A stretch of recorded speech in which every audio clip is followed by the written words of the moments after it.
नमस्कार बच्चों, हिंदी की पाठशाला में आपका स्वागत है। आपकी पुस्तक क्षितिज भाग 1 का पाठ 10 वाक आज हम पढ़ेंगे। वाक कश्मीरी भाषा की लोकप्रिय संत कवयित्री ललदेद का जन्म सन 1320 के लगभग कश्मीर स्थित पारमपोर के सीनपुरा गांव में हुआ था। उनके जीवन के बारे में प्रामाणिक जानकारी नहीं मिलती। हम कवित्री के बारे में पढ़ रहे हैं। ललदेद को लल्लेश्वरी, लला, लल योगेश्वरी, ललारिफा आदि नामों से भी जाना जाता है। उनका देहांत सन 1391 के आसपास माना जाता है। ललदेद की काव्य शैली को वाक कहा जाता है। किसको वाक कहते हैं? काव्य शैली को। जिस तरह हिंदी में कबीर के दोहे, मीरा के पद, तुलसी की चौपाई और रसखान के सवैये प्रसिद्ध हैं, उसी तरह ललदेद के वाक प्रसिद्ध हैं। क्या प्रसिद्ध हैं? वाक। जैसे कबीर के दोहे, मीरा के पद, तुलसी की चौपाई और रसखान के सवैये, ऐसे ही ललदेद के वाक हैं। अपने वाकों के जरिए उन्होंने जाति और धर्म की संकीर्णताओं से ऊपर उठकर भक्ति के ऐसे रास्ते पर चलने पर जोर दिया जिसका जुड़ाव जीवन से हो। उन्होंने धार्मिक आडंबरों का विरोध किया और प्रेम को सबसे बड़ा मूल्य बताया। बाह्य आडंबरों का कबीर ने भी अपने दोहे में विरोध किया है, तो वाक में भी ऐसा ही कुछ है जो बाह्य आडंबरों का विरोध किया गया है। लोक जीवन के तत्वों से प्रेरित ललदेद की रचनाओं में तत्कालीन पंडिताऊ भाषा संस्कृत और दरबार के बोझ से दबी फारसी के स्थान पर जनता की सरल भाषा का प्रयोग हुआ है। वाक में सरल भाषा का प्रयोग हुआ है। यही कारण है कि ललदेद की रचनाएं सैकड़ों सालों से कश्मीरी जनता की स्मृति और वाणी में आज भी जीवित हैं। कहाँ की? कश्मीर की जनता में वे आधुनिक कश्मीरी भाषा का प्रमुख स्तंभ मानी जाती हैं। इसके बाद है, आगे हम इसके बारे में पढ़ेंगे जो इसमें भाव कवित्री हमें देना चाहती हैं, हमें क्या समझाना चाहती हैं, इसमें पढ़ेंगे अब आगे। पहला वाक देखिए। रस्सी कच्चे धागे की खींच रही मैं नाव। पहले पढ़ेंगे, उसके बाद इसको समझाऊंगी।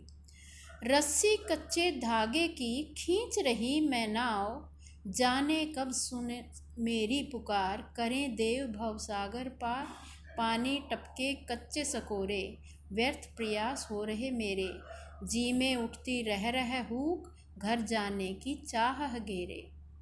इसमें कवियत्री कहती हैं, रस्सी कच्चे धागे की, वो अपने सांसों की जो डोर है उसे कच्चा धागा बताती हैं, सांस को। खींच रही मैं नाव, और अपने शरीर को नाव का रूप देती हैं। कवियत्री क्या कहना चाहती हैं? प्रस्तुत पंक्तियों में कवियत्री ने नाव की तुलना अपनी जिंदगी से करते हुए कहा है कि वे इसे कच्ची डोरी यानी सांसों द्वारा चला रही हैं। कच्ची डोरी से चल रही है मेरी जिंदगी। वह इस इंतजार में अपनी जिंदगी काट रही हैं कि प्रभु कभी उनकी पुकार सुन। ये देखो, इसने लिखा ना, जाने कब सुन मेरी पुकार, करें देव भव सागर पार। ये जो संसार के मोह पाश में बंधी हुई हूँ, इस भव सागर से भगवान मेरी कब सुनेंगे और मुझे पार करेंगे, मुझे मेरी नैया पार लगाएंगे। इस संसार रूपी भव सागर से मेरी नैया कब पार लगाएंगे, मेरी पुकार कब सुनेंगे। पानी टपके कच्चे सकोरे, व्यर्थ प्रयास हो रहे मेरे। सकोरे मिट्टी का एक कच्चा बर्तन होता है, जब उसमें हम पानी डाल देते हैं और वो पानी अपने अंदर सोख लेता है, पी लेता है, उसके बाद उसमें अगर पानी डालते हैं तो वो नीचे टपकने लग जाता है और व्यर्थ हो जाता है। तो कवियत्री सकोरे के माध्यम से क्या कहना चाहती हैं? उन्होंने अपने शरीर की तुलना मिट्टी के कच्चे ढांचे से करते हुए कहा है कि उसे नित्य पानी टपक रहा है। जब उसमें ज़्यादा पानी, बहुत देर तक होता है पानी, तो वो टपकना शुरू कर देता है, यानी प्रत्येक दिन उनकी उम्र कम होती जा रही है। किसकी? कवियत्री अपनी बताती हैं कि मेरी अब उम्र कम होती जा रही है। उनके प्रभु मिलन के लिए किए गए सारे प्रयास व्यर्थ होते जा रहे हैं कि मैं अब तक नहीं मिल पाई, मेरे सारे प्रयास फेल होते जा रहे हैं। जी में उठती रह रह हुक, घर जाने की चाह घेरे। उनके प्रभु मिलन के लिए किए गए प्रयास व्यर्थ होते जा रहे हैं। उनकी मिलने की व्याकुलता बढ़ती जा रही है। जी में हुक मीन्स उनके मन में इच्छा मिलने की, भगवान से मिलने की बढ़ती ही जा रही है। असफलता प्राप्त होने से उनको गिलानी हो रही है अपने आप से।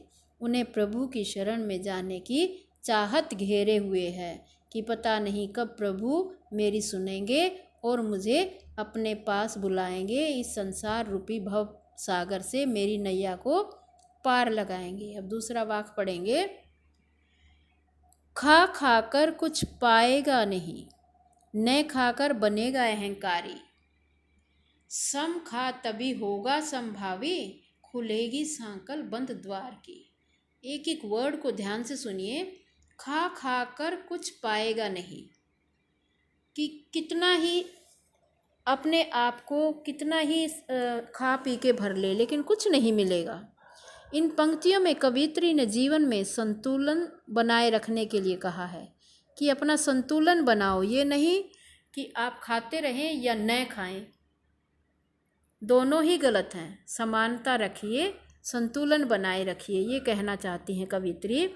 इन पंक्तियों में कवियत्री ने जीवन में संतुलन की महत्ता को स्पष्ट करते हुए कहा है कि केवल भोग उपभोग में लिप्त रहने से किसी को कुछ हासिल नहीं होगा। वह दिन प्रतिदिन स्वार्थी बनता जाएगा। जिस दिन उसने स्वार्थ का त्याग कर त्यागी बन गया, वह तो अहंकारी बन जाएगा, जिस कारण उसका विनाश हो जाएगा। अगर वो अपना स्वार्थ नहीं त्यागेगा तो अहंकारी बन जाएगा, घमंड आ जाएगा। अगली पंक्तियों में कवियत्री ने संतुलन पे जोर डालते हुए कहा है कि न तो व्यक्ति को ज़्यादा भोग करना चाहिए और न ही त्याग। न तो भोग विलास में रहना चाहिए और न ही त्याग करना चाहिए। उसे अपने जीवन में दोनों को बराबर रखना चाहिए। बराबर ही समभाव उत्पन्न होगा, बराबर होगा, तभी जीवन आगे चलेगा और खुलेगी सांकल बंद द्वार की।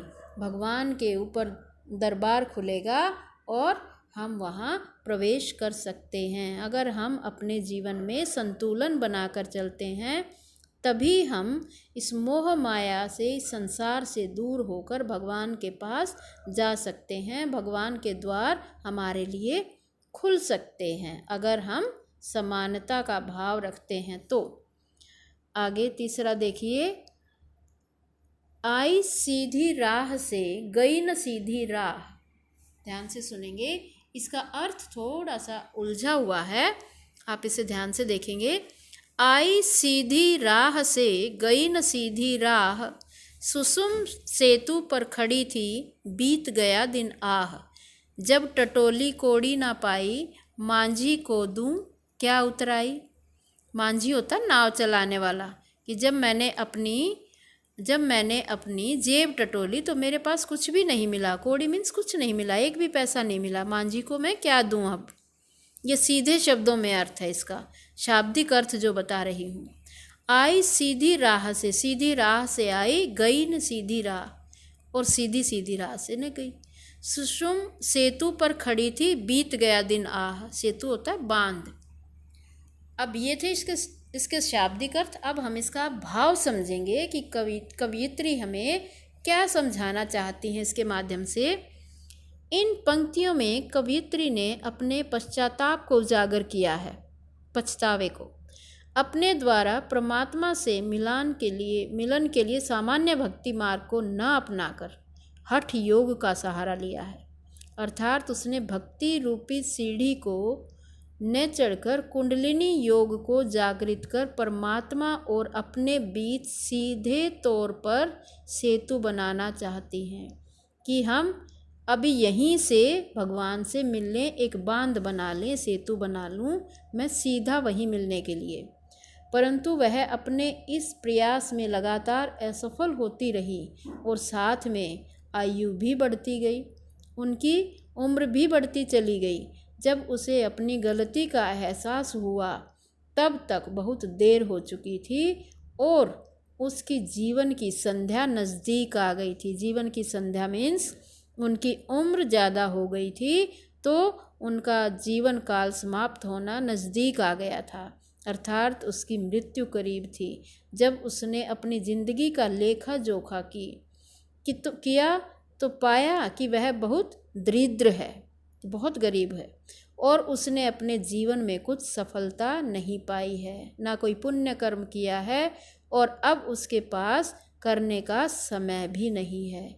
जब जीवन था तो कोई पुण्य कर्म किया नहीं और अब समय नहीं है। जो ये जेब टटोली कोड़ी ना पाई, इसका शाब्दिक अर्थ था कि जेब में पैसा न मिलना, लेकिन इसका भाव यह है कि मैंने जब अब सारा जीवन अपना बिता लिया और फिर अपने आप को टटोला तो मेरे पास कुछ भी नहीं मिला और मैं एक गरीब हूँ, गरीब मिली कि मेरे पास कुछ भी नहीं है, असफल हूँ, दरिद्र हूँ, कोई पुण्य कर्म नहीं किया। अब तो उसे परमात्मा से मिलान हेतु भक्ति भवसागर के पार ही जाना होगा कि अब तो मुझे भक्ति करनी पड़ेगी। पार पाने के लिए परमात्मा जब उससे पार उतराई के रूप में उसके पुण्य कर्म मांगेंगे तो ईश्वर को क्या मुंह दिखाएगी कि अब तो मुझे सुधर जाना चाहिए और मुझे भक्ति भावना अब मेरे अंदर आ जानी चाहिए। नहीं तो जब भगवान मेरे से पूछेंगे मेरे पुण्य कर्म तो मेरे पास कुछ भी नहीं होगा और उन्हें क्या देगी, क्योंकि उसने तो अपनी पूरी ज़िंदगी ही हठ योग में बिता दिया है। अब तो मेरे पास कुछ भी नहीं है। उसने अपनी ज़िंदगी में ना कोई पुण्य कर्म कमाया और ना ही कोई उदारता दिखाई। अब कवित्री अपने इस अवस्था पर पूर्ण पछतावा हो रहा है कवित्री को, पर इससे अब कोई मोल नहीं, अब कोई फ़ायदा नहीं, क्योंकि समय तो बीत गया है और अब पछताने से कोई फ़ायदा नहीं है कि मैं भगवान को क्या दूंगी, मैंने तो कुछ भी नहीं कमाया है आज तक। अब आगे देखिए, चौथा पढ़ेंगे वाक। थल थल में बसता है शिव ही, थल थल में बसता है शिव ही, भेद न कर क्या हिंदू मुसलमान, ज्ञानी है तो स्वयं को जान, वही है साहिब से पहचान। अब कबीरदास भी अपने दोहे में कितनी बार बताते हैं कि खुद को पहचानो, अपने ही अंदर भगवान है, हर जीव के अंदर परमात्मा का वास है। तो ये थल थल में बसता है शिव ही, भेद न कर क्या हिंदू मुसलमान। कवित्री कहना चाहती हैं, इन पंक्तियों में कहती हैं कि ईश्वर कण कण में व्याप्त है, वह सबके हृदय के अंदर मौजूद है। इसलिए हमें किसी व्यक्ति से हिंदू मुसलमान जानकर भेदभाव नहीं करना चाहिए कि आप ये हिंदू है, ये मुसलमान है। अगर कोई ज्ञानी है तो स्वयं को जान। अगर कोई अपने आप को ज्ञानी मानता है तो सबसे पहले अपने आप को पहचान। कवित्री कहना चाहती है कि ज्ञान बांटने से पहले सब अपने आप को पहचान, अपने अंदर झांक कर देख। अपने आप को जानना ही सबसे बड़ा ज्ञान है।